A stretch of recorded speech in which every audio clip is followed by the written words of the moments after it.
Welcome to Zee Telugu news morning debate. నేను సునీత. నేడు BRS 25 ఏళ్ల ప్రస్థానం పూర్తి చేసుకుని 26 వసంతాల్లోకి అడుగుపెట్టింది. ఈ నేపథ్యంలోనే గ్రాండ్ గా ప్లీనరీకి అయితే సిద్ధమైపోయింది. కవిత కొత్త పార్టీతో ప్రజల్లోకి రావడం ఇప్పుడు బీఆర్ఎస్ కు సరికొత్త సవాల్గానే మారింది. పార్టీ పేరు కూడా టీఆర్ఎస్ గా పెట్టడంతో మరింత ఈరకాటంలో పడింది. ఈ నేపథ్యంలో అధినేత కేసీఆర్ ఎలాంటి అడుగులు వేయనున్నారు? కాంగ్రెస్ బీజేపీకి తోడు ఇప్పుడు కవిత పార్టీని ఎలా డీల్ చేస్తారన్న చర్చ కూడా గులాబీ శ్రేణుల్లో అయితే నెలకొంది. ప్లీనరీలో ఏమైనా దీనిపై చర్చ జరుగుతుందా అన్న ఉత్కంఠ కూడా ఒకవైపు ఉంది. ఇదే అంశంపై ఇవాళ డిబేట్ లో మనం డిస్కస్ చేయబోతున్నాం. ఇవాళ డిబేట్ లో మనతో పాటు పార్టిసిపేట్ చేస్తున్నారు డాక్టర్ జయరాం గారు, రాజకీయ విశ్లేషకులు మనతో పాటు జాయిన్ అయ్యారు. అండ్ అదేవిధంగా సిహెచ్ విఠల్ గారు బీజేపీ నుంచి. గుడ్ మార్నింగ్ అండి ఇద్దరికి. మరికొంతమంది కూడా కాసేపట్లో జాయిన్ అవుతారు. ఎస్ జయరాం గారు, మీతో స్టార్ట్ చేద్దాం. సో 26 వసంతాల్లోకి బీఆర్ఎస్ అడుగు పెట్టబోతుంది. ఆవిర్భావ వేడుకల్లో కేసీఆర్ ఏం మాట్లాడతారన్న ఒక టెన్షన్ ఒకవైపు ఉంటే, ఇంకొకటి కవిత కొత్త పార్టీకి టీఆర్ఎస్ అని పేరు పెట్టడం ఇప్పుడు బీఆర్ఎస్ ఐడెంటిటీ ఒక క్రైసిస్ లోకి వెళ్లే ఛాన్సెస్ సీరియస్ గా కనిపిస్తున్నాయి. కాబట్టి ఈ అంశాలపైన మీ అనాలిసిస్ ఏంటి? మీకు ప్యానెల్లో ఉన్న మిత్రులకు, జీనియస్ ప్రేక్షకులకు నమస్కారం. ఇక్కడ మనము డెఫినెట్ గా ఇది చర్చించాల్సిన విషయం. ఒకటి వచ్చేసేమో కేసీఆర్ గారి ప్రస్థానము ఎక్కడి నుంచి మొదలై ఎక్కడికి చేరుకున్నది, మళ్ళీ ఎక్కడికి జారి పడిపోయారనే విషయాన్ని ఒకటి మాట్లాడాలి చూస్తే, ఇప్పుడు కవిత చెప్తున్న టీఆర్ఎస్ అంశం అనేది. సో ఏది ఏమైనా రాజకీయ పార్టీలు, రాజకీయ నాయకులు, రాజకీయ అవసరతలు అక్కర్లు సో రాజకీయ నాయకులకు మాత్రమే ఉంటాయి. ప్రజల అంశాలను, సంక్షేమం కోసం మాట్లాడేది రాజకీయ నాయకులు చాలా రేర్ అయిపోయారు ఈ రోజులలో. సో ఇక్కడ ఏది మాట్లాడినా కూడా మా ఇంటికి వస్తే ఏం తీసుకొస్తావు, మీ ఇంటికి వస్తే ఏమి ఇస్తావు అనే విధంగా రాజకీయ నాయకుల విధానాలు ఇప్పుడు మన కళ్ళ ముందు కనిపిస్తున్నాయి. సో కేసీఆర్ గారి ప్రస్థానం, కేసీఆర్ గారు సరే అందరూ అనుకున్నట్టుగా నాకు మంత్రి పదవి రాలేదు అని చెప్పేసి పార్టీ పెట్టారా, ఇంకోటి పెట్టారా అని పెట్టారు. కానీ తెలంగాణ ప్రజల ఆకాంక్ష కోసము ప్రజల్లోకి కేసీఆర్ గారు వెళ్ళారు. అప్పుడు నేను అప్పుడే నాది పీజీ అయిపోయింది, మెడిసిన్ పీజీ అయిపోయింది. సో మేము మెడికల్ కాలేజీలలో ఉండే వ్యక్తులను కూడా చాలా యాక్టివ్ గా అరే బాగుంటది కదా, తెలంగాణ రావాలి కదా, ఎప్పటి నుంచో కొట్లాడుతున్నారు అనే అంశాన్ని ఈవెన్ ఆర్ట్స్ కాలేజీలో కూర్చొని మాట్లాడక మొదలుకుంటే మెడికల్ కాలేజీ వరకు కూడా అది ఒక క్లియర్ కట్ డిస్కషన్ గా ఏర్పడడానికి గల కారణం ఏంటంటే తెలంగాణ రావాలి, తెలంగాణ తెచ్చుకోవాలనే ఆకాంక్షను ఒడిసి పట్టుకొని దాన్ని రాజకీయ పార్టీగా మలుచుకొని రాజకీయంగా ఎదిగి లాస్ట్ చివరికి ముఖ్యమంత్రి అయి, సో ఆ తర్వాత ఆయన మరి ప్రతిపక్ష నాయకుడిగా ఫామ్ హౌస్ లో కూర్చోవడం అనేది ఇదంతా ప్రస్థానం. ఇంత ప్రస్థానం లోపల కూడా ఎక్కడ కూడా కేసీఆర్ గారు టార్గెట్ చేసే క్రమం లోపల కానీ, మాట్లాడే క్రమంలో కానీ, ఎప్పుడైతే తనకు శత్రువు అనుకుంటాడో, ఎప్పుడైతే తన కాంపిటేటర్ అనుకుంటాడో, ఎప్పుడైతే తనని టార్గెట్ చేయాలనుకుంటాడో కేసీఆర్ ఆ వ్యక్తుల గురించి మాట్లాడారు. ఎందుకంటే కేసీఆర్ గారితో ఇప్పుడు డిస్కషన్ లో ఉన్న విఠలన్న కావచ్చు, సో మేమంతా కలిసి దగ్గర ఉండి చూస్తాం. ఆయన ఎప్పుడు మాట్లాడితే వాళ్ళు ఎక్కడ ఎదుగుతారో అనేది ఒక రాజకీయపు కర్కోటకపు అంచనాలు ఆయనకు చాలా క్లియర్ గా ఉంటాయి.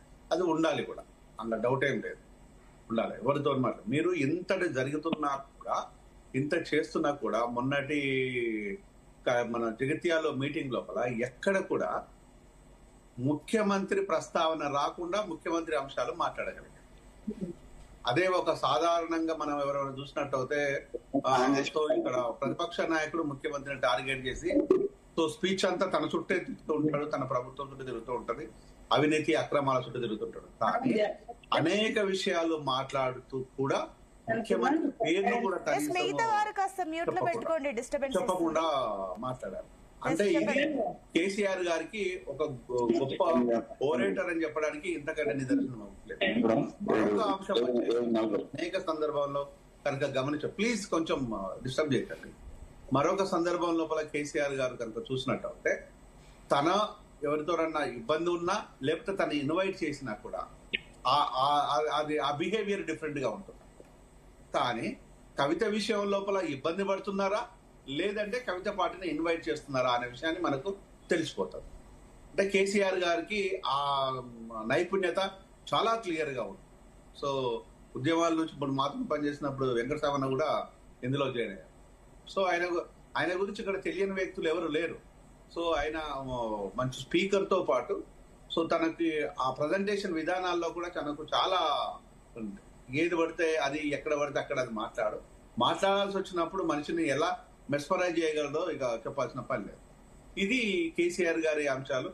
ఇలా చెప్పుకుంటూ పోతుంటే ఎన్ని గంటలైనా మాట్లాడవచ్చు. తనకు ఉండే మెరిట్స్ డిమెరిట్స్, కానీ మెరిట్స్ కంటే కూడా డిమెరిట్సే ప్రజలు గమనించేసి ఇప్పుడు ప్రతిపక్షంలో కూర్చోబెట్టారు. ఇది కోసమే కేసీఆర్ గారు ఏదైతే తనకు ఉన్న ఒక గొప్ప నాయకత్వమో, గొప్ప ఓరేటరు, గొప్ప వక్త అని మనం మాట్లాడుతున్నామో, ఈ రోజు అదే వక్త ప్రజల పల్స్ కనుక్కొనటం లోపల ఎందుకు ఫెయిల్ అయ్యారు, ఎందుకు విఫలమయ్యారు, ప్రజలకు బంగారు తెలంగాణ అని చెవులలో ఊదరగొట్టేసి అన్ని తీసుకొచ్చి పెడుతున్నా అనే విధంగా మాట్లాడిన ఈ రోజు ఆయన చుట్టూ ఉన్న వ్యక్తులంతా ఈ రోజు ఏమైపోయారు అనేది ఈ 25 సంవత్సరాల ప్రస్థానం లోపల ఈ రోజు 26 సంవత్సరాలకు వచ్చినప్పుడు ఏమైపోయారు. అప్పుడున్న వ్యక్తులంతా ఈ రోజు ఉన్నారా అంటే ఫింగర్ టిప్స్ పైన లెక్క పెట్టవచ్చు. ఆ రోజు నేను పార్టీలో లేను, ఈ రోజు నేను పార్టీలో లేను. ఆ రోజు విఠలన్న పార్టీతో పనిచేశారు, మా వెంకట సావన్న పార్టీతో పనిచేశారు, నేనేం పార్టీతో పనిచేయలేదు. నేను కూడా చేయలేదు, పార్టీతో చేయలేదు. నేను అనుబంధంగా అనుబంధం కూడా కాదు, జేఏసీగా పనిచేసిన తప్పితే టిఎల్ఎఫ్ గా ఉద్యమ సహచరులుగా ఆయన పార్టీలో నేను ఎప్పుడు చేరలేదు. సో ఇక్కడ వీళ్ళంతా ఏమైపోయారు అనే విషయానికి వస్తే ఈ రోజు అది క్వశ్చన్ మార్క్ అయిపోతుంది. ఆయనకు ఉండే ఒక మచ్చనే మాయని మచ్చగా మారిపోతుంటది. అంటే కేసీఆర్ గారి గురించి మెరిట్స్ ఎంత గొప్పగా మాట్లాడతామో, డిమెరిట్స్ కూడా మాట్లాడితే అదే స్పిరిట్ తో మాట్లాడితే కేసీఆర్ గారు ఈ రోజు ఈక్వలా, ఒక సాధారణమైన పొలిటీషియన్ అయినా, ఒక సాధారణమైన కులాన్ని నమ్ముకునే వ్యక్తి అయినా, ఒక సాధారణంగా డబ్బుల కోసము ఈరోజు వెంపలాడిన వ్యక్తి అయినా, ఒక సాధారణంగా రాజకీయాల కోసము ఈరోజు ఆ చదరంగం లోపల ఆయన కూడా ఒక పావులాగానే ఉన్నాడా, ఆయనకంటూ ఒక ప్రత్యేకత ఏమీ లేదా అని మాట్లాడుకుంటుంటారు. సో మీరు రాజకీయ నాయకులు చూస్తే చాలా ప్రత్యేకతలు కనిపిస్తుంటాయి. అలాగని చెప్పేసి కేసీఆర్ గారిని తక్కువ అంచనేయను. వాజ్పేయి గారిని తీసుకున్నట్టు అయితే వాజ్పేయి గారు ఈవెన్ కాంగ్రెస్ ప్రతిపక్ష నాయకురాలు ఇందిరాగాంధీ అని తెలిసి కూడా ఆయనను ఒక భద్రకాళి లాగానో లేకపోతే ఒక కాళీమాత లాగానో, ఇంకా చెప్పాలంటే ఒక శివంగి లాగానో పార్లమెంట్ లో పోల్చి ఆమె గొప్పతనాన్ని పెంచుండే తప్పితే ఎప్పుడు దిగదార్చలేదు, ఆయన దిగదార్చుకోలేదు. ఇది మనము వెంటనే వాజ్పేయి గారి గురించి చెప్పాలనుకుంటే. ఎన్టీ రామారావు చెప్పాలనుకున్నప్పుడు ఈవెన్ తను అమెరికా నుంచి వచ్చిన తర్వాత నాదెళ్ల భాస్కర్ రావు గారు నో మోర్ మన రీసెంట్ గా చనిపోయారని తెలిసింది. సో ఆయన గురించి మాట్లాడాల్సి వచ్చినా కూడా ఆయన చాలా గౌరవంగానే మాట్లాడి తప్పితే ఎక్కడ దిగజారి మాట్లాడలేదు. ఇలా చెప్పుకుంటూ పోవాలనుకుంటే ఈవెన్ మీకు వైఎస్ నెక్స్ట్ చంద్రబాబు నాయుడు విషయానికి వస్తే కూడా రాజకీయాలకు ఒకటి ఉంది. మరి అలా ఉన్న కేసీఆర్ గారు, వాళ్ళతో పనిచేసిన కేసీఆర్ గారు ఇప్పుడు ఒక సామాన్యుడు లాగా ఎందుకు ఉండగలిగిండు, ఎందుకు ఉంటున్నారు అని చెప్తే స్వయంకృత అపరాధం. 1 minute సింపుల్ క్లోజ్ చేస్తాం. సో ఈ రోజు స్వయంకృత అపరాధమే అని ఎవరైనా చెప్తాం. ఈ రోజు ఆయనకున్న ఆ రోజు ఉచ్చ స్థితిలో అంటే అత్యున్నతమైన స్థితిలో ఉండే ఈరోజు కేసీఆర్ గారు ఈరోజు ఈక్వల్, అంతకంటే వాడుని ఎక్కువగా ఉన్నాడు.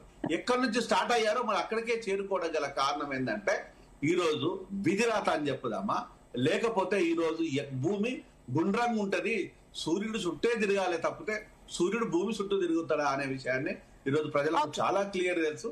ఈ రోజు 5th క్లాస్ అడిగిన పిల్లోడు కూడా చెప్తుంటాడు. ఈరోజు కేసీఆర్ గారి పరిస్థితి కూడా అలా అయిపోయింది. మళ్ళీ వస్తానండి. కత్తి వెంకటస్వామి గారు కూడా జాయిన్ అయ్యారు, కాంగ్రెస్ సీనియర్ నేత. వెంకటస్వామి గారు గుడ్ మార్నింగ్ అండి. నేను మళ్ళీ వస్తాను మీ దగ్గరికి. విఠల్ గారు, సో 26 వసంతాల్లోకి బీఆర్ఎస్ అడుగు పెట్టబోతుంది. బట్ ఇంకొక ఏంటంటే తెలంగాణ రాజకీయాల్లో ఇంకో కొత్త పార్టీ పురుడు పోసుకుంది కాబట్టి, సో ఏంటి బీజేపీ ఏమనుకుంటుంది, ఏ రకంగా చూస్తుంది ఇవన్నీ సిచ్యువేషన్స్ ని? మా గుడ్ మార్నింగ్ మీకు, అక్కడ ఉన్నటువంటి ఇద్దరు మిత్రులకి, జయరాం గారికి, వెంకటస్వామికి అండ్ జీ న్యూస్ వీక్షకు గుడ్ మార్నింగ్ తెలియజేస్తూ, ఇది నిజంగా 20 సంవత్సరాల తెలంగాణ ఉద్యమానికి సంబంధించినటువంటి ఒక పార్టీ గురించి మనం మాట్లాడుతున్నాం. ఆ రోజు పార్టీ పెట్టినప్పుడు కూడా మేము పరోక్షంగా, పార్టీ పెట్టకన్నా ముందే ఇంతకుముందు జయరాం ఉన్న మాట్లాడినట్టుగా మేము పార్టీ సభ్యత్వం తీసుకోకుండా ఉద్యోగ సంఘాలుగా, జేఏసీలుగా ఒక రకంగా ప్రజలు పార్టీ అనుకున్న రీతిలో పనిచేసినాం. ఎందుకు? తెలంగాణ రాష్ట్ర సాధన కోసం మాత్రమే లక్ష్యంగా పనిచేసినాం. ఆ రోజు ఆ కేసీఆర్ గారికి 610 జీవో ఆ కాపీ తీసుకుపోయి 2000లో పార్టీ పెట్టకన్నా ముందు నీళ్లు నిధులు నియామకాలు అనే క్రమంలో నిధులు అర్థం కాకపోయినా నియామకాలు అర్థమైనాయి. తెలంగాణ లక్ష్యం ఏంటంటే తెలంగాణ వస్తే మన పిల్లలకు ఉద్యోగాలు వస్తాయి. ఉన్న ఉద్యోగాలే ఆంధ్ర ప్రాంత ప్రజలు తీసుకెళ్ళిండు. మన పిల్లలకు ఉద్యోగస్తాలంటే ఆ విషయాన్ని సామాన్యమైన అంటే ఒక రకంగా చెప్పాలి ప్రతి కుటుంబానికి చేరవేసింది. సో తద్వారా తెలంగాణ ఉద్యమం అందరు మమేకమైంది. ఇవాళ 2014 బీఆర్ఎస్ లేదా అప్పుడు ఉన్నటువంటి టీఆర్ఎస్ చర్చించుకోవాలి. 2014 తర్వాత ఉన్న బీఆర్ఎస్ పరిస్థితి చేర్చుకోవాలి. కొంత జయరామన్ కొంత కోట్ చేశారు. 2001 నుంచి అంటే ఏప్రిల్ 27, 2001 నుంచి 2014 జూన్ 2 వరకు అది ఒక రకమైన ఉద్యమ పార్టీ. సరే, అప్పుడు కూడా కొన్ని తప్పిదాలు జరిగినప్పుడు కూడా ఒక నికార్సైన ఉద్యమ పార్టీ. దాంతో పాటు అది కేంద్రంగా ఉద్యోగ సంఘాలు, జేఏసీలు, ప్రజా సంఘాలు, సకల జనులు పనిచేశారు. కొన్నిసార్లు టిఆర్ఎస్ పార్టీ మౌనంగా ఉన్న టిఆర్ఎస్ పార్టీకి మించి ప్రజా సంఘాలు, ఉద్యోగ సంఘాలు, జేఏసీలు పనిచేసినట్టు సందర్భాలు కూడా చూసినాం. సకల జన సమ్మె లాంటివి 14 వరకు ఎవరు బేసిజాలు లేవు ఆ పార్టీ. ఎప్పుడైతే 2014 తర్వాత ఎన్నికలు జరిగి కేసీఆర్ గారు ముఖ్యమంత్రి అయ్యి నాది ఫక్తు రాజకీయ పార్టీ, ఉద్యమ పార్టీ కాదన్నప్పుడే సరే మా ఒక పొలిటీషియన్స్ ఇట్లనే మాట్లాడతారని, కానీ అది నిరూపించబడ్డది. తదనంతరం ఏమైంది? తెలంగాణ ఉద్యమంలో కీలకంగా పనిచేసినటువంటి అనేక మిత్రులని, సహచరులని వరుసగా తను వదులుకున్నాడు. వదులుకోవడం అంటే నిర్లక్ష్యం, పట్టించుకోకపోవడం. తెలంగాణలో ఒకటేముంటదంటే అన్నిటికి మించి ఆత్మగౌరవానికి ఎక్కువ మనం ప్రయారిటీ ఇస్తాం. ఆకలైనా చంపుకుంటాం కానీ ఆత్మగౌరవాన్ని చంపుకోమన్నటువంటి విషయాన్ని చాలా మంది ప్రజలు ఉంటారు తెలంగాణలో. అంటే మనం రెస్పెక్ట్ ఇస్తాం, ఎదుటి వ్యక్తి రెస్పెక్ట్ ఇవ్వకపోతే తిరగబడతాం.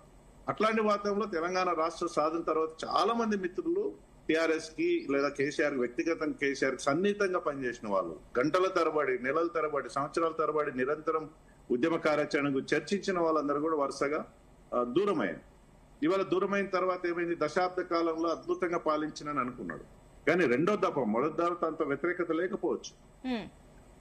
టీడీపీని అప్పుడు గెలిచిన టీడీపీ అవసరం లేకున్నా మొదటి దఫా టీడీపీ నాయకులని, ఎమ్మెల్యేలు తీసుకున్నారు. దానికి ఏం చెప్పారంటే తెలంగాణ ప్రభుత్వం కొత్తగా ఏర్పడ్డది, కుట్రలు జరుగుతాయి కాబట్టి సంఖ్యను పెంచుకోవాలా అనేటువంటి ఒక ఉద్దేశం ప్రజలకి కన్విన్స్ చేసే ప్రయత్నం చేశారు. సెకండ్ టైంకి వచ్చేసరికి మొదటిసారి టీడీపీని తీసుకున్నాడేమని పట్టించుకోలేదు. టీడీపీ నుంచి తీసుకున్న వాళ్ళు ఎవరు?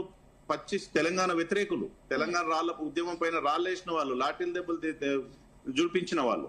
రెండో దెబ్బకు వచ్చేసరికి తనకు 80-90 సీట్లు వచ్చినప్పుడు కూడా కాంగ్రెస్ పార్టీ నాయకులను అవసరం లేకుండా సెంచరీ కొట్టాలని 80 సీట్స్ నుంచి నేను 100 సీట్స్, దానికి ఒక చక్కని పేరు ఏంటంటే రాజకీయ పునరేకీకరణ, తెలంగాణ పునర్నిర్మాణం, బంగారు తెలంగాణ, ఈ పదాలు వాడింది. సో రెండో దెబ్బకు వచ్చేసరికి కాంగ్రెస్ పార్టీకి సంబంధించిన నాయకులందరినీ కూడా పార్టీలో చేసుకోవడం ద్వారా ప్రజల నుంచి తీవ్రమైన వ్యతిరేకత అక్కడి నుంచే ప్రారంభమైంది. ఆ చివరికి 2023కి వచ్చి నిశ్శబ్దంగా ఉన్నటువంటి ఆ విప్లవం, సైలెంట్ విప్లవం, చివరికి కేసీఆర్ ను దించాలి. ఇక్కడ గెలుపు రేవంత్ రెడ్డి కాదు, కాంగ్రెస్ కాదు, కేసీఆర్ ను దించాలని లక్ష్యం అంతే. కేసీఆర్ ఈ దఫా కేసీఆర్ ని దించాలని ఒక బలమైనటువంటి ఆకాంక్ష ప్రజలు, అంటే ఉద్యమ నాయకుడిని కేసీఆర్ దించాలన్నటువంటి ఆకాంక్ష ప్రజలు ఎట్లా పోయింది చూడండి. సో దించడం వల్ల కాంగ్రెస్ కి ప్లస్ అయిందంటారా? బీజేపీగా కొంతకాలం బీజేపీ బండి సంజయ్ గారు అధ్యక్షులు ఉన్నప్పుడు చాలా బలంగా ప్రజా సంగ్రామం పేరుతో ప్రజలకు చేరవేది ఒక ప్రత్యామ్నాయం బీజేపీ అనుకున్నాం. సో మా అంతర్గతంగా ఉన్నటువంటి నిర్ణయాల కారణంగా సంజయ్ గారిని పక్కకు పెట్టడం తోటి ఈ పార్టీ మళ్ళీ బలహీనపడ్డట్టుగా ప్రజలకు పోయింది, ఒక మెసేజ్ పోయింది. తద్వారా రేవంత్ రెడ్డి గారు పుంజుకున్నారు. రేవంత్ రెడ్డి గారు చుట్టూ తెలంగాణ ఉద్యమ నాయకులు, కేసీఆర్ గారి అసంతృప్తున్న నాయకులు, అందులో కాంగ్రెస్ పార్టీలో లేకున్నా విద్యార్థులు, ముఖ్యంగా విద్యార్థులు 40-50 లక్షల మంది ఉద్యోగాలు రాలేదని, 2 లక్షల ఖాళీ నింపలేదన్న కోపంతో ప్రతి ఊరూర ప్రచారం చేసేది. ముఖ్యంగా విద్యార్థులు, ఉద్యోగులు చాలా ఆగ్రహాన్ని వ్యక్తం చేసి సమాజంలో 4 సెక్షన్ చాలా సీరియస్ గా ఎలక్షన్స్ పనిచేస్తామా, ఉద్యోగులు, విద్యార్థులు, రైతులు, మహిళలు ఈ 4 సెక్షన్స్ ఎప్పుడైతే కోరుకుంటే ప్రభుత్వాలు మారాలంటే డెఫినెట్ గా మార్చుకుంటారు. అంటే మీరు చెప్పిన లెక్క ప్రకారం ఒకవేళ బండి సంజయ్ గనక ఉంటే ఖచ్చితంగా బీజేపీ వచ్చేది. సెల్ఫ్ గోలే ఈ లెక్కన బీజేపీ సెల్ఫ్ గోలే బండి సంజయ్ ఆ రోజు మా కేంద్ర నాయకత్వం ఏ ఉద్దేశంతో నిర్ణయం తీసుకుందో మేము మా నిర్ణయాన్ని అంతర్గత నేను బహిర్గత చెప్పలేం గానీ ప్రజలు అనుకున్నది ఏంటంటే సంజయ్ గారు ఉంటే బాగుండే కదా, ఉంటే బీజేపీకి కొంత బలపడేది కదా, గెలిచేదా, వాట్ ఎవర్ ఇట్ మే. ఆ వాదన అనేది పార్టీలకు అతీతంగా ఉంది. ప్రజలే కాదు, ఈవెన్ కాంగ్రెస్ పార్టీ నాయకులు కూడా మాట్లాడతారు, బీఆర్ఎస్ పార్టీ నాయకులు కూడా మాట్లాడతారు.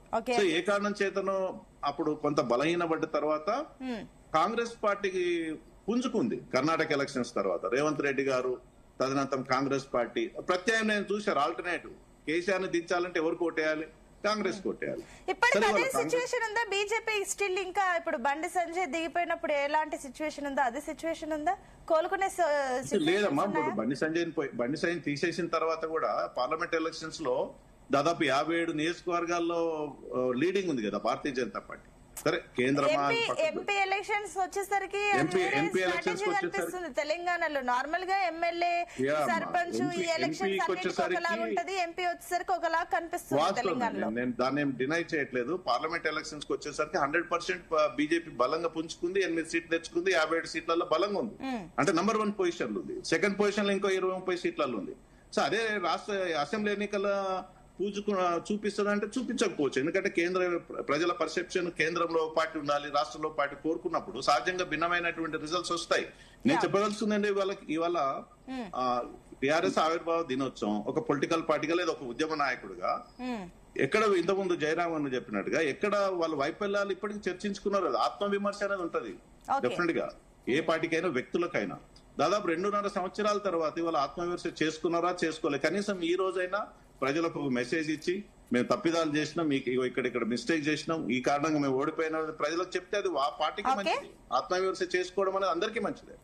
మళ్ళీ వస్తానండి వెంకట స్వామి గారు. సో ఇద్దరు పాయింట్స్ కూడా విన్నారు, జయరామ్ గారు కూడా. సో అన్ని ప్లస్లు మైనస్లు రెండు కూడా చెప్పడం జరిగింది బీఆర్ఎస్ సంబంధించి. But at the same time ఇందాక మరి విఠల్ గారు చెప్పిన కామెంట్స్ ప్రకారం కూడా చూస్తే, సో ఫస్ట్ ఒకవేళ బండి సంజయ్ ఉంటే గనక వాళ్ళదే ఉండదు హవా, బట్ లేరు కాబట్టి ఆ తర్వాత పరిణామాలు మీకు కలిసి వచ్చాయన్న కమెంట్స్ కి ఒకసారి క్లారిటీ ఇవ్వండి. ఎట్ ద సేమ్ టైం దీని గురించి కూడా ఏం చెప్తారు? 26 వసంతాల్లో అడుగు పెడుతుంది, ఆ లోపే కొత్త కొత్త చిక్కులు కనిపిస్తున్నాయి బీఆర్ఎస్ కి. సో ఏంటి ఇది మీకు కూడా ప్లస్ ఏనా? ముందుగా ప్యానెల్ లో ఉన్నటువంటి పెద్దలకు, మీకు వీక్షకులకు నమస్కారం. నమస్తే. నేను ఒక కేసీఆర్ గారి పాత సహచరుడుగా, అంటే ఉద్యమ సహచరుడు, not a party man. So ఆయన ఉద్యమ సహచరుడుగా, తర్వాత ఆ పార్టీని నేను దగ్గరగా చూసిన వాడిగా ఉద్యమంలో వాళ్ళకు ఈ ఆవిర్భావ దినోత్సవ సందర్భంగా శుభాకాంక్షలు తెలియజేస్తున్నాను. సో విఠలన్న అన్నది ఒక మంచి అంశము. ఈ సందర్భంగా ఎప్పుడైనా కూడా ఏదో ఒక అకేషన్ లో మనం ఆత్మ పరిశీలన చేసుకోవాల్సి వస్తుంది. సో ఆత్మ పరిశీలన లేకపోతే సమీక్ష అనుకోండి, సమగ్ర సమీక్ష. ఈ రోజు వాళ్ళు చేసుకున్నట్టేదంటే వాళ్ళకున్నటువంటి లోపాలు, ప్లస్ మైనస్ తెలిసేది. జయరామ్ గారు అన్నట్టుగా మైనస్ ఏంటి ప్లస్ ఏంటి అని తెలిసేటువంటి అవకాశం ఉంటది. అది ఒక పార్టీగా తెలంగాణ సాధనలో కీలకమైన భూమిక పోషించి తెలంగాణ సాధనకు ఒక రకంగా చెప్పాలంటే కర్మలో మేమంతా ఉన్న కర్త ఆయన అని చెప్పొచ్చు. కర్త కర్మ క్రియ ఆయన కాదు, కర్మక్రియ మేము, అంటే మిగతా ఉద్యమ బిడ్డలంతా. కర్త మాత్రం ఆయన ఆయన ఆయన బిగినింగ్ ఆయన ఒక అంటే మెయిన్ పిల్లర్ గా నిలబడ్డాడు. ఆ పార్టీ గాని లేకపోతే ఆ సంస్థ గాని, టిఆర్ఎస్ ముందు సంస్థగా, ఉద్యమ సంస్థగా, తర్వాత పార్టీగా. వ్యక్తిగతంగా కేసీఆర్ గారు ఒక గట్టి పట్టుదలతోటి అందరికంటే ముందుండి ఈ అందరికీ ఒక విశ్వాసాన్ని, ఒక స్ఫూర్తిని నింపి నా ప్రదాత ప్రొఫెసర్ జయశంకర్, ఇంక్లూడింగ్ కేసీఆర్ గారికి ఒక స్ఫూర్తిని నింపిన వ్యక్తి, ఆ దిశగా నడిపించిన వ్యక్తి ప్రొఫెసర్ జయశంకర్. ఇవాళ ఆ పార్టీ వాళ్ళు ఆ జయశంకర్ గారికి ఘనమైనటువంటి నివాళులు అర్పించాలి ముందుగా. ఎందుకంటే వారి మార్గదర్శనంలోనే కేసీఆర్ గారు నడిచినారు, మేమంతా నడిచాం. సో అట్లాంటి సందర్భాన్ని వాళ్ళు గుర్తు చేసుకుంటే ఆ రోజు ఏ లక్ష్యాల కోసం అయితే మనం ప్రారంభమైనామో ఆ లక్ష్యాలు నెరవేరినాయా లేదా అనేటువంటి, నిజంగా చెప్పాలంటే లక్ష్యం ఒకటి నెరవేరింది. ప్రధానమైనటువంటి లక్ష్యం ఏంటి, మనకు తెలంగాణ రావడం. సో ఇట్లానే చెప్పినట్టుగా పోస్ట్ పవర్ అంటే పవర్ కంటే ముందు 2014 కంటే ముందు పవర్ లేకుండా ఉద్యమ సంస్థగా, దాని తర్వాత రాజకీయ పార్టీగా, పక్తు రాజకీయ పార్టీ అని చెప్పడంలోనే ఆయన నైతిక విలువలను వదిలిపెట్టిండు అనేటువంటిది ఆ రోజు చెప్పేశాడు. ఆయన చెప్పగానే చెప్పేసినాడు, మేము పక్తు రాజకీయ పార్టీ అనగానే మేము విలువలన్నీ వదిలేస్తాం అనేటువంటి ఒక సందేశాన్ని ఇచ్చినాడు. అది మనకు అందరికి అర్థం కాలేదు. అరే ఉద్యమ పార్టీ కాకుండా పొలిటికల్ పార్టీగా పనిచేస్తాలే అనుకున్నాం, కానీ విలువలకు తిరోధకాలు ఇస్తున్నాడు ఈ రోజు అనేటువంటి మాట అని మేము ఊహించలేదు. ఎందుకంటే ఆయనతో కలిసి పనిచేసినాం, నేను కానీ విప్లవన్న కానీ మేమందరం కూడా కలిసి పనిచేసినాం ఆయనతోటి. ఆయన స్ట్రాటజీస్, ఆయనకు సంబంధించినటువంటి ప్లస్లు మైనస్లు అన్ని తెలుసు.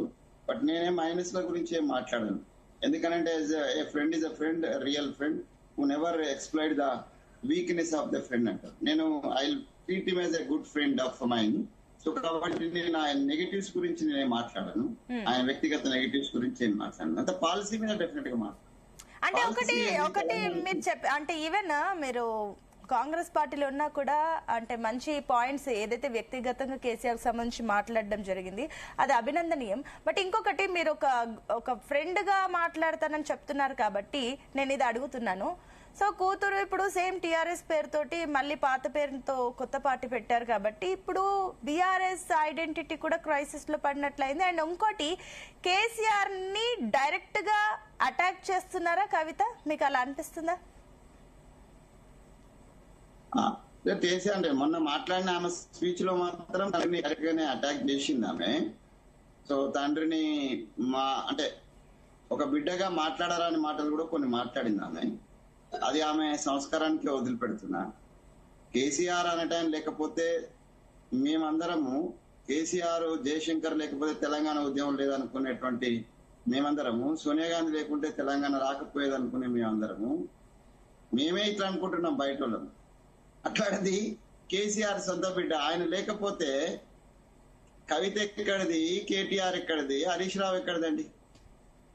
నాన్ సెన్స్ వాళ్ళు అట్లా మాట్లాడడం అనేటువంటిది ఒక తండ్రి గురించి ఒక బిడ్డ రాజకీయమైనటువంటి వ్యక్తిగత స్వార్థం కోసం ఇంత దిగజారి తండ్రిని కూడా స్కూలనాడేటువంటి దిగజారే పరిస్థితికి వస్తుందని నేను ఎప్పుడు ఊహించలేదు.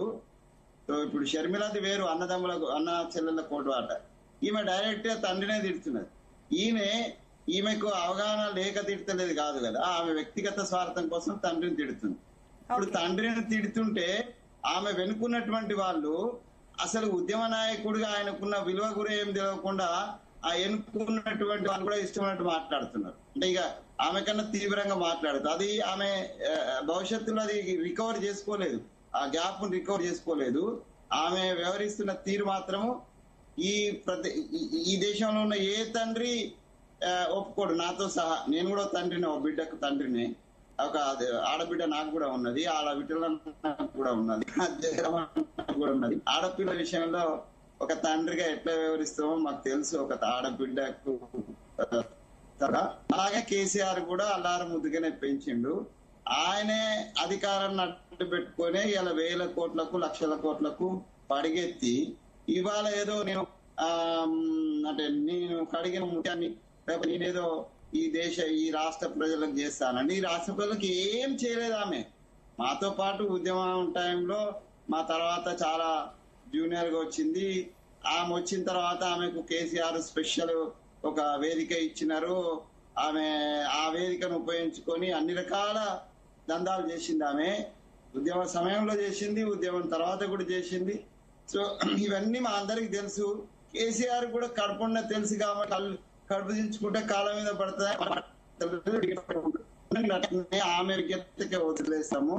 ఆమె టిఆర్ఎస్ పెట్టుకున్న మాత్రాన ఇలా ఆ పార్టీకి ఎఫెక్ట్ ఇస్తుందని నేనైతే అనుకోవటం లేదు. ఇప్పుడు వీళ్ళందరూ కూడా, ఈ వెనుక ఉన్న వాళ్ళందరూ కూడా టిఆర్ఎస్ పార్టీకి సంబంధించిన ఓటర్స్ ఏం కాకపోవచ్చు, కొంతమంది ఉండొచ్చు, కానీ మాక్సిమం 100% టిఆర్ఎస్ ఓటర్స్ ఏం కాదు వెనుక నడిచేటోళ్ళు.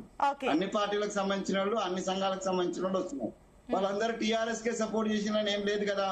కాబట్టి నేను అనుకోవడం పెద్ద ఎఫెక్ట్ టిఆర్ఎస్ పార్టీకి ఉంటుందని నేను అనుకోవడం లేదు. కాకపోతే ఆమె ప్రతిపక్షాలకు, మా లాంటి వాళ్ళకు, లేదా బీజేపీకి, కేసీఆర్ ని విమర్శించాలనుకున్న వాళ్ళకు, తర్వాత బీఆర్ఎస్ పార్టీని ఒత్తిడి చేయాలనుకున్న వాళ్ళకు ఒక ఆయుధంగా మాత్రం మాకు ఉపయోగపడుతుంది అనేది చాలా స్పష్టమైంది. ఓకే, ఓన్లీ అంటే బీఆర్ఎస్ ని టార్గెట్ చేయడానికి కానీ, బీఆర్ఎస్ ని తొక్కడానికి కానీ ఆ పార్టీలకు వెళ్తే ఉపయోగపడుతుంది అని మీ ఒపీనియన్. నేను మళ్ళీ వస్తానండి. జయరామ్ గారు, సో విన్నారు వెంకటస్వామి గారి కమెంట్స్, విన్నారు విఠల్ గారి కమెంట్స్ కూడా విన్నారు. సో ఏంటి, నిజంగానే కేసీఆర్ ని డైరెక్ట్ అటాక్ చేస్తున్నారు? అండ్ ఇంకొకటి, వెంకటస్వామి గారు అన్నట్లుగా టీఆర్ఎస్ వల్ల బీఆర్ఎస్ కి ఏం పెద్ద ఒరిగేదేం ఉండదా? నేను ఒక విషయం చెప్పాలి. అంటే మీరు ఇంతసేపు ఇటు నేను అప్పుడు విద్యార్థుల నుంచి నేను పనిచేశాను, ఉద్యోగ సంఘాల నుంచి పిటిలన్న పనిచేశాడు. సో అదే జేఏసీ నుంచి ఉద్యోగ సంఘాలు ప్లస్ లెక్చరర్స్ ఫోరం నుంచి వెంకటస్వామి పనిచేస్తారు. అనేక మంది చూసిన కూడా ఇప్పటి వరకు కూడా కేసీఆర్ గారి మీద గౌరవాన్ని వ్యక్తం చేశాం, కానీ మాకు లాభము కంటే నష్టమే ఎక్కువ జరిగింది, జీవితకాల నష్టం జరిగింది. ఒక అత్యున్నతమైన చదువు చదివిన నేను కావచ్చు, అత్యున్నతమైన చదువు చదివిన వెంకటస్వామి కావచ్చు, విట్లన్న కావచ్చు, ఇక్కడ మాకు పొందిందంటే పోగొట్టుకున్నదే ఎక్కువ ఉన్నది. అయినా కూడా ఆయన మీద గౌరవం తగ్గలేదు. కానీ కవిత విషయం లోపల పోగొట్టుకున్న దానికంటే పొందినది ఎక్కువ. ఒక్క జయరామ్ అన్న, సారీ ఫర్ ఇంటరప్షన్, నువ్వు గాని ఆ విట్లన్న గాని నేను గాని కేసీఆర్ కోసం పనిచేయలే. 4 కోట్ల ఒక ఉద్యమ నేతగా ఆయన పైన ఒక గౌరవం ఉందని చెప్పేసి అంటున్నారు. అన్న ఒక్క మాట జేఏసీలో చాలా మంది పనిచేసినాము. జేఏసీ తర్వాత విట్లన్న గాని నేను గాని డ్యూరింగ్ ద ఈ మూవ్మెంట్ లా ఎన్నడూ వెస్టర్న్ ఇంట్రెస్ట్ ఆలోచిస్తే మేము కూడా ఎమ్మెల్యేల ఎంపీలో అవుతాం, మేమిద్దరం కూడా అవుతాం, ఇద్దరం కూడా 100% అవుతాం. నాకన్నా ముందు అన్న అయిటోడు. ఎందుకంటే ఆయనకున్నటువంటి ఇంటిమేసీ కేసీఆర్ తోటి నాకున్న ఇంటిమేసీలో మాకు ఇచ్చిన తర్వాతనే ఎవరికన్నా సీట్లు ఇవ్వాల.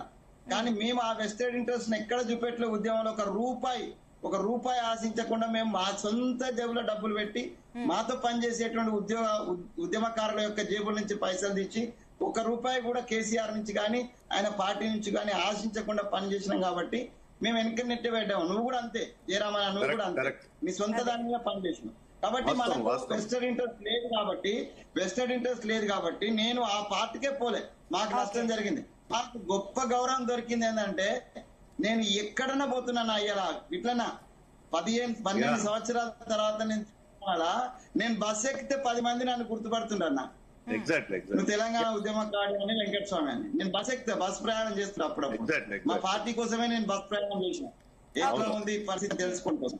10 మంది గుర్తుపడుతున్నా అంటే రెస్పెక్ట్ వి గాట్. ఇంతకంటే లాభం ఏముంటది జయరామన్న?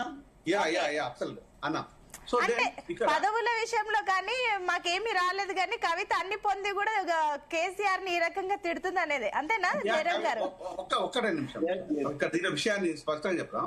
చెప్పండి. ఇక్కడ పోగొట్టుకున్న వాళ్ళకంటే కూడా పొందిన వాళ్ళు కుటుంబ సభ్యులు, రక్త బంధువులు, తన రక్తం పంచుకొని పుట్టిన తన వారసురాలు అనుకునే వ్యక్తులు ఈ రోజు కేసీఆర్ ను శత్రువు చేసి మాట్లాడింది ఎవరు, దేనికోసం అంటే రాజకీయ. ఇంతకుముందు నేను చెప్పిన ఒక మాట చెప్పిన చూస్తున్నారా, రాజకీయాల లోపల గౌరవాన్ని వాజ్పేయి గారు ప్రతిపక్షంలో ఉంటే, ఆ పాలక పక్షంలో ఇందిరాగాంధీ గారు ఉంటే ఆమెను గౌరవంగా సంబోధించేసి ఆమె గౌరవాన్ని ఆ సంబోధన కూడా ఇంకా ఎవరెస్ట్ గా తీసుకెళ్లారు. దాంతో పాటు వచ్చేసి వాజ్పేయి గారికి హెల్త్ బాగలేకపోతే అదే గౌరవాన్ని రాజీవ్ గాంధీ గారు చూపించారు. ఇవన్నీ మనకు చరిత్ర. దాని తర్వాత వచ్చేసి మనం మాట్లాడుకున్నట్టు రాజకీయాల లోపల అనేక అంశాలు ఉంటాయి. కానీ ఈ రోజు కవిత మాట్లాడడం, కానీ ఒకవేళ కవితను పక్కన పెట్టేస్తే కవిత మాట్లాడింది, రేపు హరీష్ రావును పక్కన పెడితే కూడా ఇట్లనే మాట్లాడతాడు, కేటీఆర్ ను పక్కన పెట్టినా కూడా ఇట్లనే మాట్లాడతాడు. కేసీఆర్ కి అర్థం కావాల్సింది ఏంటి అంటే, ఈ రోజు నీ అంశాలను పట్టుకెళ్ళింది ఎవరు, ఈ రోజు కొల్లగొట్టింది ఎవరు, ఈ రోజు పొందింది ఎవరు, పోగొట్టుకున్నది ఎవరు అనేది కేసీఆర్ గారు ఈ రోజు మాట్లాడగలిగి ఉండాలి. ఈ రోజు రియలైజ్ కావాలి. అంటే అదే రక్తబంధము సంబంధం అనుకుంటే ఈ రోజు అంతకంటే ఇంకా దిగజారిన విషయం అది కాదు. ఈ రోజు నేను కవితను టార్గెట్ చేయమని చెప్పటం లేదు, కానీ రక్తం పంచుకున్న బిడ్డే పొందిన బిడ్డే ఈరోజు అడ్రస్సే లేని కవితకు అడ్రస్సే లేదు అసలు హైదరాబాద్ లో. అడ్రస్సే లేని వ్యక్తికి ఈరోజు అత్యున్నత స్థానాన్ని క్రియేట్ చేసిన నీకు ఈరోజు తల్లి గురించి, నేను తండ్రి గురించి మాట్లాడేటప్పుడు కనీసం మాలాగా మాట్లాడకున్నా పర్వాలేదు, కానీ నీలాగానే మాట్లాడితే బాగుండేది, బిడ్డలాగా మాట్లాడితే బాగుండేది. కానీ ఈరోజు ఫస్ట్ రాజకీయ పార్టీ ఫస్ట్ రాజకీయ నాయకురాలాగా మాట్లాడింది. అంటే ఈరోజు బొంద పెట్టేద్దాము, ఆ బొంద మీద దింపుడు గల్లం చేద్దాం, దినాలు చేద్దాం, అక్కడ కూర్చొని మనం బంతి భోజనం తిందాం, ఇంతే. అంటే ఈ రోజు మీరు ఏమి చెప్పదలుచుకుంటున్నారు? ఇప్పుడు ముఖ్యమంత్రులు కావాలి, ఒకే ఇంట్లో ముఖ్యమంత్రులు, ఎంతమంది ముఖ్యమంత్రులు కావాలి చెప్పాలంటే సంతోషరావుకు ఆలోచన ఉన్నది, హరీష్ రావుకు అదే ఆలోచన ఉన్నది, కేటీఆర్ కు అదే ఆలోచన ఉంది, కవితకు అదే ఆలోచన ఉంది. అంటే ఒకే ఇంట్లోపల నలుగురు వ్యక్తులకు సేమ్ ఆలోచనతోని ప్రజలను ఈరోజు తప్పుదోవ పట్టిస్తున్నారు అనుకోవాలా, ప్రజల కోసం పనిచేస్తున్నారు అనుకోవాలా? ముఖ్యమంత్రి అవటాలు అవ్వకపోవటాలు అనేది ప్రజల ఆశీర్వాదం. ఈరోజు మేము మొన్నటి వరకు కూడా ఏమనుకున్నాము అంటే బీజేపీ కొంచెం ఊపొస్తున్నది, అంటే ఇంత 2023కి ముందు ఊపొస్తున్నది, బండి సంజయ్ ఒక బీసీ వ్యక్తిగా మాట్లాడుతున్నాడు, ఆయనను నిలబెడితే డెఫినెట్ గా బీసీ వాదనతో పాటు దళిత వాదాన్ని బయటికి పట్టుకొచ్చేస్తాడు, బీజేపీలో కొత్త వరవడిస్తున్న విషయం అందరం అనుకున్నాం. నేను చాలా బండి సంజయ్ తోని కొన్ని సందర్భాల్లో విభేదించినా కూడా రాజకీయంగా కొన్ని అంశాల్లో మాత్రం ఏకీభవించి మాట్లాడాను. ఎందుకంటే ఒక డెమోక్రటిక్ గా నేను మాట్లాడాలనుకున్నప్పుడు బీజేపీని కొన్ని సందర్భంలో వ్యతిరేకిస్తాం, కానీ కొన్ని సందర్భంలో వ్యక్తులను మనం ఆహ్వానిస్తాం. ఈరోజు బీజేపీని వ్యతిరేకించినంత మాత్రాన వాజ్పేయి గారిని మాత్రం నేను నెత్తిమిన్నే పెట్టుకుంటాను. అలాగని చెప్పేసి అమిత్ షా మోడీ గురించి మాట్లాడితే ఇంకో తిరిగి ఉండొచ్చు. అంటే మెరిట్స్ మాట్లాడతాం, డిమెరిట్స్ మాట్లాడతాం, కానీ కేసీఆర్ గారి గురించి మాట్లాడితే ఈ రోజు వరకు కూడా ఆయన వ్యక్తిత్వాన్ని కించ హననం చేయకుండా మాట్లాడే వ్యక్తిత్వము మాదైతే, ఈ రోజు అన్ని తిన్న తర్వాత దినాలు దింపుడు గల్లం చేసే వ్యక్తిత్వము కేసీఆర్ రక్తాంది అంటే దాన్ని ఎవరు చేసుకోవాలి? దాన్ని ఈ రోజు ఏమని మాట్లాడతాడు కేసీఆర్ గారు? అంటే కేసీఆర్ గారు మాట్లాడబోవడానికి కారణాలు ఏంది అంటే ఏమని మాట్లాడతాడు? ఈ రోజు నేను సాధిన నా బిడ్డ ఈ రోజు యుద్ధం ప్రకటిస్తుందంటే నువ్వు ఎక్కడని అడగగలుగుతాడా? కేసీఆర్ కి ప్రేమ బంధంతో పనిచేసిన మా మీద కంటే పేగు బంధం మీద ఉన్న బిడ్డ మీద ఎక్కువ ప్రేమ ఉంటది. ఇది అంటే ఒక సామాన్యమైన రాజకీయ నాయకుడు కేసీఆర్. ఈ రోజు నిజంగా నీ మీద బిడ్డ మీద కనుక నువ్వు యుద్ధం ప్రకటించాలనుకుంటే, అదే కనుక ఇంకొకరు దాన్ని జరుగుతుంటే కేసీఆర్ ఈవినింగ్ ప్రెస్ మీట్ పెట్టేవాడు. అంటే కేసీఆర్ స్ట్రాటజీ ఉండొచ్చు పెట్టకపోవడానికి, కానీ అంతకంటే రక్తబంధం ఉన్నది కదా. అంటే ఇవన్నీ అంశాల లోపల కేసీఆర్ గారికి నెగిటివ్స్. ఇక ఆమె టీఆర్ఎస్ పెట్టినంత మాత్రాన ఈరోజు ఒరిగేది ఏమన్నా ఉన్నట్టు ఏం ఒరగదు. ఈరోజు తెలంగాణ ప్రజలకు వ్యక్తిత్వము, ఆత్మగౌరవము, ఆకలి మంటలు, ఈరోజు విఠలన్న చెప్పినట్ట ఆకలి మంటలైనా తట్టుకునే శక్తి తెలంగాణ బిడ్డలకు ఉన్న తప్పితే ఆత్మగౌరవాన్ని చంపుకొని అట్టడుక ఉండి దండం పెడతామని చెప్పడానికి తెలంగాణ బిడ్డలు లేరు. అక్కడి నుంచే సాకల ఐలమ్మ పోరాటం వచ్చేసింది, అక్కడి నుంచే విద్యార్థుల పోరాటాలు వచ్చేసినాయి, అక్కడి నుంచే నక్సలైట్ ఉద్యమాలు వచ్చేసినాయి, అక్కడి నుంచే త్యాగాలు వచ్చినాయి, అక్కడి నుంచే బలిదానాలు వచ్చినాయి, అక్కడి నుంచే తెలంగాణ చరిత్ర ఒక యుద్ధ ప్రాతిపదిక యుద్ధంగా భారతదేశ చరిత్రలో నిలిచింది తప్పితే భారతదేశ చరిత్రలో తెలంగాణ లేదు. తెలంగాణ చరిత్రనే భారతదేశానికి తలమానికం లాగున్నది. అది ఈ రోజు ఎవరు మాట్లాడినా కూడా తెలంగాణ గురించి మాట్లాడుతారు తప్పితే యుద్ధం అంటే అనేదంటే తెలంగాణ గురించి మాట్లాడుతారు, తెలంగాణ బిడ్డల గురించి మాట్లాడతారు తప్పితే తెలంగాణ అంశాల గురించి మాట్లాడదు తప్పితే ఈరోజు వ్యక్తుల గురించి మాట్లాడరు. అంటే తెలంగాణకున్న అమ్మతనాన్ని, నాతనాన్ని, ఇక్కడతనాన్ని అనే దాన్ని చూపించేది తెలంగాణ. అంటే అదే తెలంగాణలో పుట్టిన కేసీఆర్ బిడ్డగా నువ్వు కేసీఆర్ కు ఏం గౌరవం ఇచ్చావు? అంటే ఇక్కడ ఓన్లీ లాక్కోవాలి అనే ఒక ఆకాంక్షతోని మాట్లాడారా, లేకపోతే రాజకీయంగా ఎదగడం కోసం మాట్లాడారా, లేకపోతే వేరే వాళ్ళ చేతిలో పావులాగా మాట్లాడి టాకింగ్ డాల్ లాగా ఉన్నారని ప్రజలు ఈ 2-3 రోజుల నుంచి అదే డిస్కషన్. నేను ప్రజల విషయాలను కవిత మనసుకు తట్టేలా మాట్లాడుతున్నాను. ఈరోజు నువ్వు మాట్లాడింది ఈరోజు రాజకీయ నాయకులు కాదు, అవకాశవాది లాగా మాట్లాడుతున్నారని ప్రజలు అంటున్నారమ్మా. నువ్వు అమ్మ అంటున్నావు, ఈ అమ్మ ఏం అమ్మలు వీరిని? అమ్మ అనే పేరు మీద మమతా బెనర్జీ కూడా సేమ్ అమ్మ స్టోరీ చెప్పింది. ఆ తర్వాత అన్న ఒక్క నిమిషం అన్న, జయలలిత కూడా సేమ్ అమ్మ స్టోరీ చెప్పింది. ఈ అమ్మలు ఇందిరమ్మ అమ్మ మాట్లాడడానికి ఇందిరాగాంధీకి అనేక కారణాలు ఉన్నాయి ఆమె అమ్మ అని పిలవడానికి. కానీ ఈ జయలలిత కూడా కొంతవరకు యాక్సెప్ట్ చేశారు. ఎందుకంటే నేను తమిళనాడు లోపల చదువుకున్న క్రమం లోపల నాకు వాళ్ళతో కొంత సంబంధాలు యాక్సెప్ట్ చేశారు. కానీ మరి అదే విధంగా మిమ్మల్ని యాక్సెప్ట్ చేయాలంటే మీరు తీసుకున్న నిర్ణయాలు ఏంది? 5 నిర్ణయాల లోపల ఈరోజు రాష్ట్రాన్ని పట్టి పీడిస్తున్న ఏకైకది ఏంటంటే ఆల్కహాల్, డ్రగ్స్. దాని మీద మీ ఆలోచన లేదు. అంటే మీకు భయమా? జైలుకు పోయాము, నేను మాట్లాడితే చులకన చూస్తారా అనే భావమా, భయము మిమ్మల్ని ఇంకా వెంటాడుతున్నది. మీ క్లీన్ చీట్ తెప్పించుకోగలిగినారా అంటున్నారు తప్పితే క్లీన్ చీట్ వచ్చిందని ప్రజలు అనుకోవట్లేదు తల్లి. ఈరోజు క్లీన్ చీట్ కలిగింది కవిత అంటున్నారు, కానీ క్లీన్ చీట్ వచ్చిందని మొత్తం ప్రజలు అనుకోవట్లేదు అమ్మ. అది నువ్వు గుర్తించాలి. అంటే ఈ రోజు నువ్వు కనుక నీ ఆత్మస్థైర్యాన్ని శుద్ధిని కనుక ఉన్నట్టు అయితే ఈరోజు యుద్ధం ప్రకటించాల్సింది డ్రగ్స్, ఆల్కహాల్ మీద.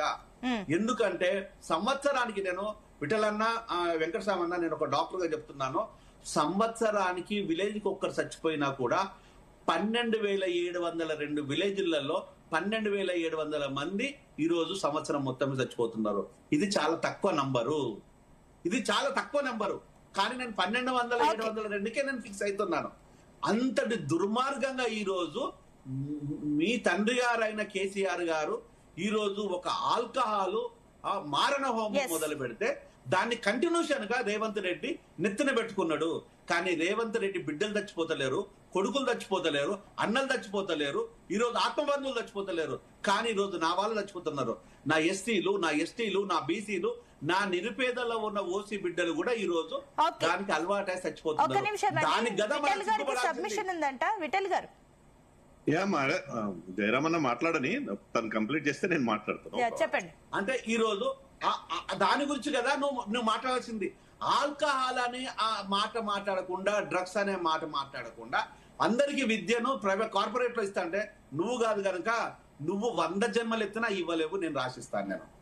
ఎందుకంటే నేను సర్కారు బడిలో చెట్ల కింద చదువుకొని అత్యున్నతమైన చదువు చదివిన నేను చెప్తున్నాను ఈరోజు. నీ వల్ల కాదు.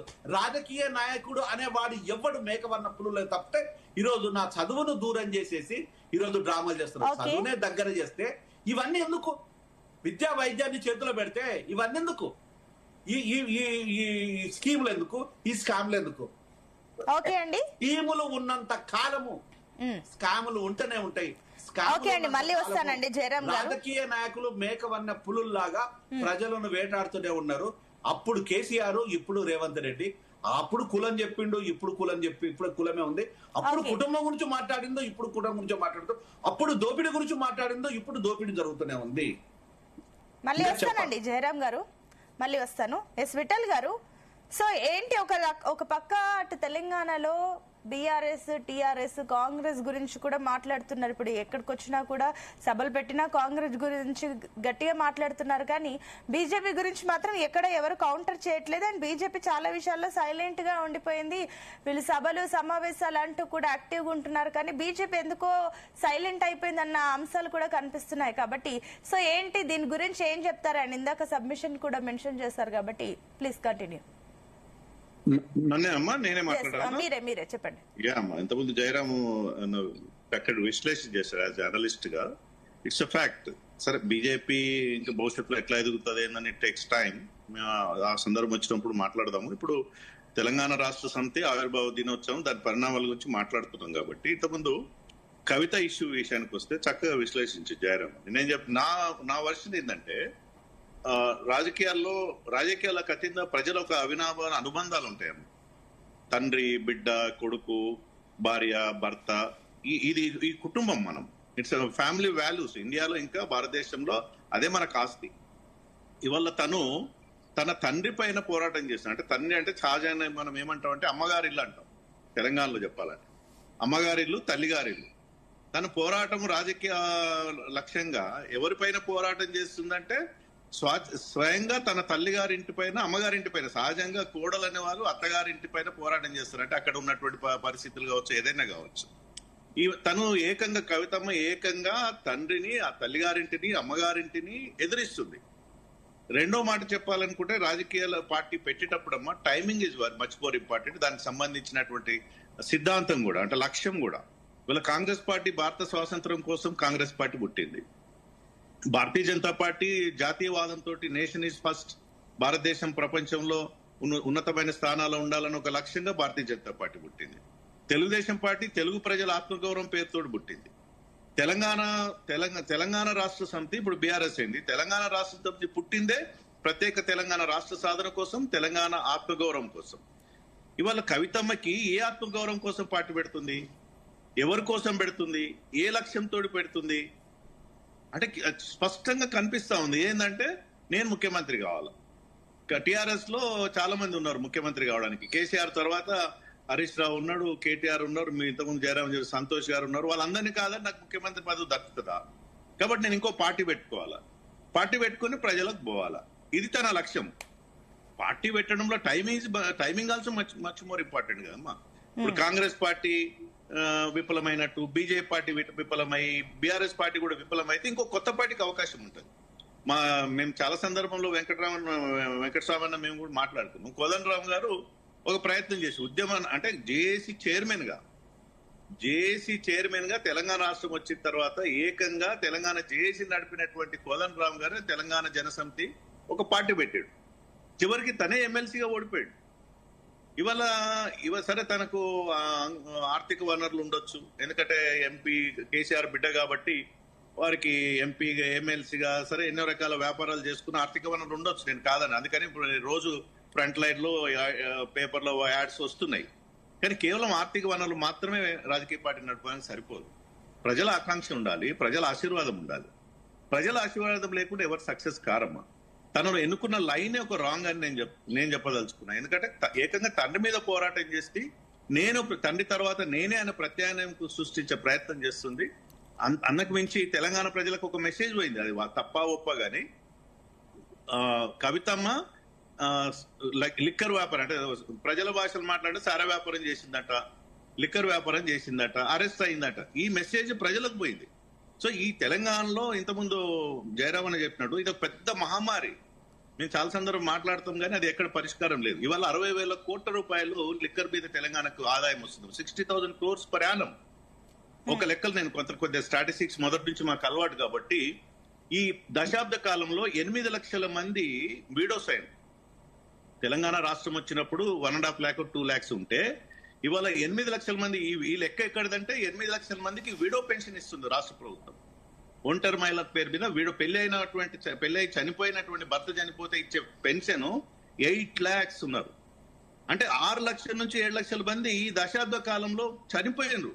గ్రామాలలో ఎక్కువగా చనిపోయేది యువకులు ఏంటంటే కల్తీ కళ్ళు దాగో లేకపోతే ముఖ్యంగా లిక్కర్ దాగి డ్రగ్స్ అలవాటు పడి ఈ రకంగా తెలంగాణ ఒక రకంగా విధ్వంసం అవుతా ఉంటే ఏ పార్టీ మాట్లాడదు. సరే అది సాధ్యమా ఉప్ప తప్ప మాట్లాడితే ఒక ఈ నిర్మూలన జరగాలి కదా.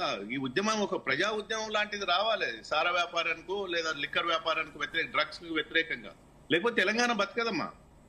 ఇవాళ తెలంగాణ యువకులందరూ తెలంగాణ లిక్కర్ అలవాటు పడ్డ దాదాపు హైయెస్ట్ ఇన్ ఇండియా.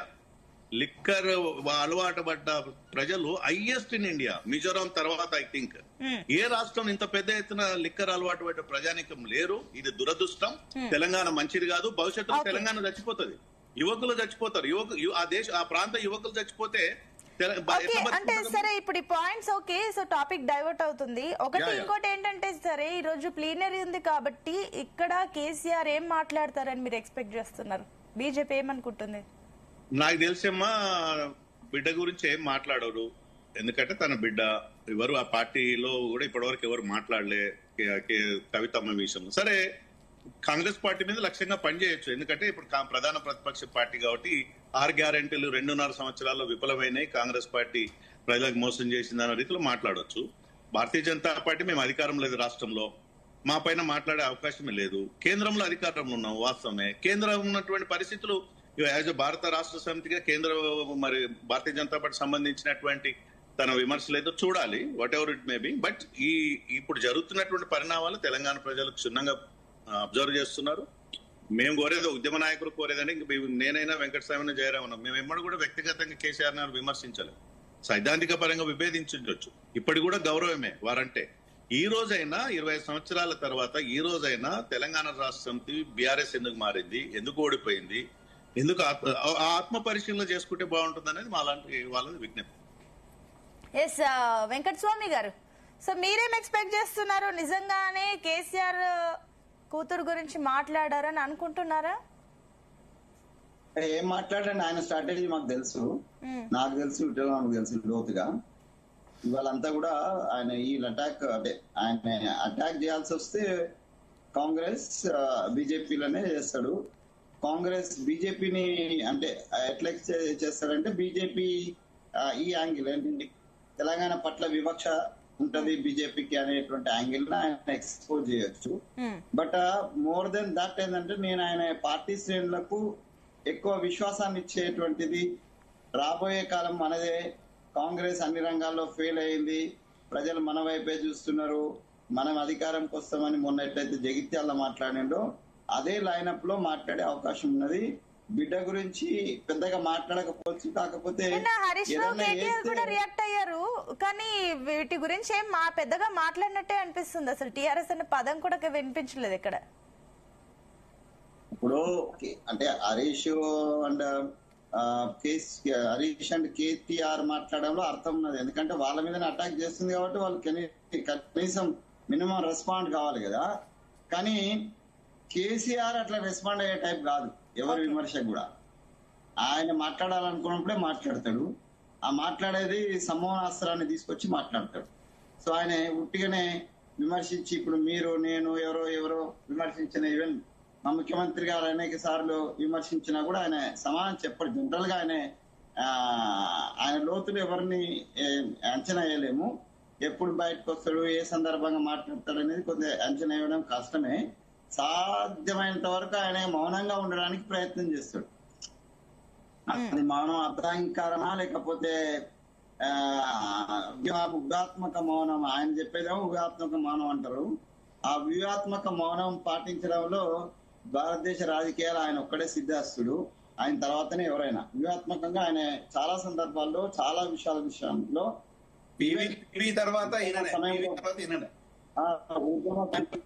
ఉద్యమంలో కూడా ఎప్పుడు కూడా ఇదే స్ట్రాటజీ ఉపయోగించినాడు, వ్యూహాత్మక మౌనం.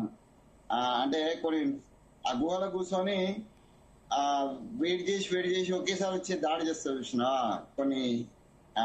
కొన్ని జంతువులు, కొన్ని అంటే మృగాలు, ఇట్లాంటి గోల కూర్చొని అది సమయం కోసం వేడి చేసి మళ్ళా గోలో పోయి కూర్చుంటాయి. అట్లాగే కేసీఆర్ కూడా ఆ గోల కూర్చుంటాడు. అది ఉద్యమ టైంలో కూడా ఇది చేసిండు చాలా సార్లు. మేము ఫీల్ అయ్యేవాళ్ళం, అరే ఈసారి ఇప్పుడు మాట్లాడితే బాగుండు సార్, ఇప్పుడు మాట్లాడితే బాగుంటు అంటే అట్లా మాట్లాడు. నాకు ఒక సందర్భం గుర్తుంది విఠలన్న మా అందరికి, ఏది మన ఉద్యమ సమయంలో ఆయన నిరాహార దీక్ష తర్వాత తెలంగాణ డిక్లేర్ అయింది. డిక్లేర్ అయిన తర్వాత మళ్ళీ అంటే యూటర్న్ తీసుకునేటువంటి సందర్భంలో మేమందరం కూడా ఆయనను చాలా ఒత్తిడి తీసుకొచ్చినాము, మాట్లాడాలన్నా కానీ చాలా రోజులు మాట్లాడలే. లాస్ట్ డే అసలు ఎవరిని మాట్లాడలేకపోయేటోడు, వీటిలైనా మాట్లాడితే వీటిలన్నా నాకు అర్థమైంది ఆగమనేటోడు. నన్ను కూడా ఒక్కరోజు అట్నే అన్నాడు, మేమందరం కూర్చున్నప్పుడు వీటిని అందరిని అడిగాడు, నన్ను కూడా అన్నాడు, ఆగు వెంకటస్వామి అని అర్థమైందంటే మేము మొత్తం మాట్లాడకుండా మీకు ఎట్లా అర్థమైంది సార్, మేము మొత్తం మాట్లాడినాక మమ్మల్ని అందరినీ మాట్లాడించినాక మీరు కంక్లూజన్ రానంటే ఆ రోజు ఆయన కన్విన్స్ అయ్యి మీడియాకి వచ్చి మాట్లాడి. అంటే ఆయన ఒక సందర్భాన్ని ఎంచుకుంటాడు, ఆ సందర్భాన్ని ఎంచుకొని ఆ సందర్భంగానే ఆయన లిమిటెడ్ గానే మాట్లాడతాడు. నేను కూడా కవిత గురించి పెద్దగా ప్రస్తావన తీసుకురాడు. అయితే ఒకటి ఉంది, కవితను ఎక్స్పోజ్ చేయాలి లేకపోతే అది కేసీఆర్ విడిచిన బాణమే అనుకుంటే మాత్రం ఇలా కవితను మీద మాట్లాడతాడు. లేదు సబ్సిడైజ్ గానే ఉండాలా అని అనుకుంటే, ఎందుకంటే కడుపు తెచ్చుకుంటే కాళ్ళ మీద పడుతుంది కాబట్టి కామ్ గానే ఉంటాడని నేను ఎక్స్పెక్ట్ చేస్తున్నా. ఏదేమైనా మేము తెలంగాణ ఉద్యమకారులుగా, తెలంగాణ బిడ్డలుగా జయరాం గాని నేను గాని విట్లను గాని ఆశించేదంటే ఏవి మాట్లాడాల్సింది 10 సంవత్సరాల్లో తెలంగాణకు నేను ఏం చేసినా ఏం చేయాల్సినటువంటి అవసరం ఉంది నా పార్టీ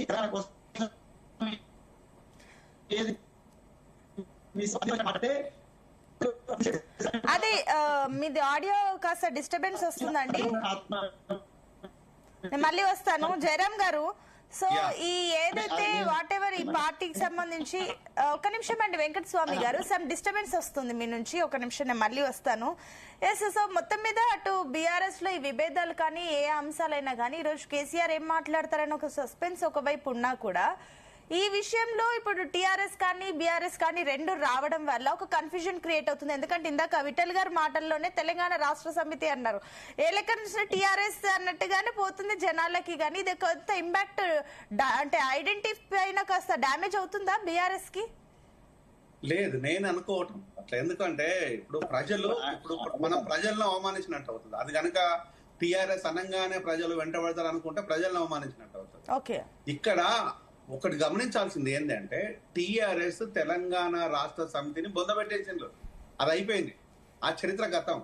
ఇప్పుడు తెలంగాణ రాష్ట్ర సేన, ఈ సేన ఏ సేన ఉండొచ్చు, మన వ్యక్తిగత సేన ఉండొచ్చు, ప్రజల కోసం పనిచేసే సేన అనేది మనకు కాలక్రమేణా తెలుస్తుంది. కానీ దాన్ని బొందబెట్టేసిండ్రు. ఇప్పటి వరకు జరిగిన కాంగ్రెస్ కి సేననా వెంకట గారి సేననా? ఇప్పటి వరకు బీఆర్ఎస్ లో జరిగిన పొరపాట్లను సరిదిద్దుకొని విమర్శల కంటే ఈ రోజు ఆత్మవిమర్శ చేసుకుంటే బాగుంటుందని అనేది నేను కోరుకుంటున్నా. నేను సిన్సియర్ గా అప్పీల్ చేస్తున్నా. విమర్శలు కాదు ఇక్కడ తావివ్వాల్సింది. ఎందుకంటే ఆత్మవిమర్శన చేసుకోవాలి. ఎందుకు చేసుకోవాలి?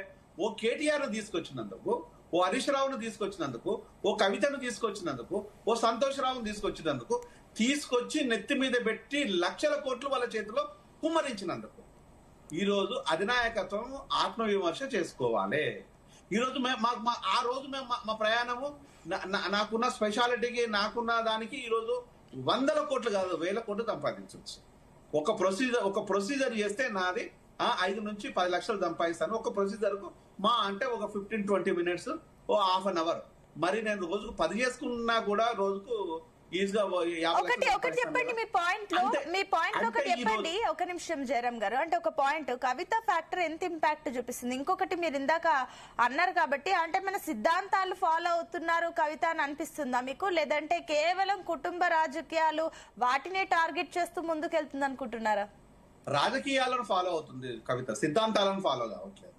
రాజకీయ వ్యవస్థ లోపల తన ఉనికిని చాటుకోవడం కోసము ఆవేశాలు, కన్నీళ్లు, ఆరాటాలు, కనిపించే పోరాటాలు, ఇవన్నీ రాజకీయాల కోసమే. సిద్ధాంతం అంటే ఒక పార్టీకి ఒక సిద్ధాంతం అనేది దాన్ని అందరికీ ఈక్వల్ గా ఉండాలి, అన్ఈక్వాలిటీ కాదు. ఈక్వల్ గా ఉండాలి అంటే ఆ ఈక్వల్ సిద్ధాంతం హెల్త్ మీద ప్రాపర్ గా ఎక్స్ప్లెయిన్ చేయలేదు, ఎడ్యుకేషన్ మీద ప్రాపర్ గా ఎక్స్ప్లెయిన్ చేయలేదు, సేమ్ టైం వచ్చేసి నిరుద్యోగుల మీద కూడా ప్రాపర్ గా ఎక్స్ప్లెయిన్ చేయలేదు, దాంతో పాటు వచ్చేసి ఉద్యమకారులు బలిదానాల మీద ఎక్స్ప్లెయిన్ చేయలేదు. ఇక ఈ రోజు చావులు, మరి ముఖ్యంగా ఆల్కహాల్, డ్రగ్స్ చావులు అయితే మనం చెప్పాల్సిన పనే లేదు. ఇంకొకటి, ఈ రోజు తెలంగాణ తల్లి అంటే తెలంగాణ తల్లి బొమ్మలు కాదు రేవంత్, బొమ్మలు కాదు కేసీఆర్ గారు, కవితమ్మ. తెలంగాణ తల్లి అంటే ఇక్కడ నేల, ఇక్కడ గాలి, ఇక్కడ వనరులు, ఇక్కడ వసతులు, ఇక్కడ రిక్వైర్మెంట్. అది ఎవరి చేతిలో బందీ అయి ఉన్నది? తెలంగాణ తల్లిని ఈ రోజు మీరు చూపించే తెలంగాణ తల్లి మా కోసము, నిజమైన తెలంగాణ తల్లిని బందీ చేసింది మీరు కాదా? ఈ రోజు ఈ నేలను మిగులు భూముల లెక్కలోకి వస్తున్నట్టు అయితే, మిగులు భూములు 1,26,00,000 ఎకరాల మిగులు భూములు ఈ రోజు ఎవడు తిన్నాడు? ఆ దొంగలు ఎవరు? ఇది తెలంగాణ తల్లి అంటే. ఈ నేల తల్లి, ఈ తల్లిని బంధించింది కేసీఆర్ కు మొదలుకుంటే రేవంత్ వరకు. తెలంగాణ తల్లి ఏమో బొమ్మలను చూపిస్తున్నారు, వాళ్ళు దోపిడీ చేసి తెలంగాణ తల్లిని చెరబట్టడమేమో ఈ రోజు నేల తల్లి అనేది ప్రతి ఒక్కరం ఒప్పుకుంటాం. ఆ తల్లిని చెరబడుతున్నది ఈ రోజు రేవంత్, కేసీఆర్ కాదా? విఠల్ గారు ప్లీజ్ కంక్లూడ్ యువర్ పాయింట్ అండి. అమ్మా సరే, ఇవాళ మీరు చర్చ బీఆర్ఎస్ పార్టీ ఆవిర్భావం మీద పెట్టారు. సరే మంచిది, 25 సంవత్సరాలు అయింది ఒక ఉద్యమ పార్టీ మీద చర్చ పెట్టడం సమంజసమే. కానీ ఫైనల్ గా ఏంటంటే వాళ్ళు మారుతారా? ప్రశ్న ఏంటంటే మార్పు వస్తుందా? మార్పు కేసీఆర్ గారిలో వస్తుందా? వారి యొక్క పార్టీలో మార్పు వస్తే సంతోషం, ప్రజలకు కూడా మంచి. ఒక ప్రతిపక్ష పార్టీ మార్పు రావాలి, ప్రజల కోసం పనిచేయాలని అనుకున్నప్పుడు మంచిదే. కానీ మార్పు వస్తుంది అనేది మనం let us wait and see. మార్పు ఎట్లా వస్తుంది, ఏ రకంగా వస్తుంది? నిజంగా తెలంగాణ నీళ్లు, నిధులు, నియామకాలు నిజంగా ఇవాళ ప్రజలకు అందినా? ఇప్పటికీ 2 లక్షల ఉద్యోగాలు ఖాళీ ఉన్నాయి. కొన్ని రిక్రూట్ చేసినా మళ్ళీ రిటైర్మెంట్ యాడ్ అయింది. నిధులు ఎక్కడ ఖర్చు అవుతున్నాయి, నిధులు గంగపాలు అవుతున్నాయా, గోదావరి పాలు అవుతున్నాయా, లక్షల కోట్ల రూపాయలు ఇవాళ కాళేశ్వరంలో పోస్తున్నారా, ఇంకా కొత్త ప్రాజెక్టులకు పోస్తున్నారా, నీళ్ళు ఎటు పోతున్నాయి. ఇవాళ కృష్ణా నీళ్ళమ్మ మనకు 516 టీఎంసీల హక్కు ఉంటే మన 516 అవసరం లేదు, 299 చాలని వదిలేసుకున్నాం. గోదావరి మీద దాదాపు 900 టీఎంసీల నీళ్లుంటే ఇప్పటికి పట్టుమైన 200-300 టీఎంసీలు కూడా మనం వాడుకోవట్లేదు. తెలంగాణ, పచ్చని తెలంగాణ, సస్యశ్యామల తెలంగాణ ఎక్కడైంది 15 దశాబ్దాల కాలంలో? ఈ నీళ్లు కదా, నిధులు నియామకాల న్యాయం జరగలేదని నా లక్ష్యం. ఓకే అండి, వెంకటస్వామి గారు మీ ఫైనల్ కమెంట్స్.